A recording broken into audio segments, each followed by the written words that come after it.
Muajin e ardhshëm pritet të nisë zyrtarisht projekti mirëmbajtjes së rrugëve me Bankën Botërore për 5 vitet në vijim. Projekti arrin vlerën e 128 milionë eurove, nga të cilat 65.9 milionë euro është huaj dhënë nga Banka Botërore dhe 41.2 milionë euro do të financohen nga qeveria shqiptare për mirëmbajtjen e rreth 1300 km rrugë kombëtare nga 4000 që ka aktualisht vendi. Financimi do të shkojë për mirëmbajtjen periodike dhe rutinë të rrugëve parasore dhe dytësore të rrjetit kombëtar, të menaxhuara nga Autoriteti Rrugor Shqiptar me anë të kontratave të mirëmbajtjes me bazë performance për një periudhë 5 vjeçare. Kjo do të thotë se parat do të disbursohen bazuar në arritjen e indikatorëve të përcaktuar në marrëveshjen mes palëve, gjë që pritet të sjellë rritje të ndjeshme të standardeve të mirëmbajtjes, ndryshe nga sa i mësuar deri më tani. Janë duke u hartuar kontratat dhe shumë shpejt do të firmosen kontratat me programin e Bankës Botërore në momentin që do të lidhet kontratat e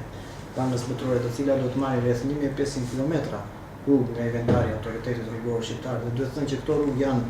rrugë kryesore.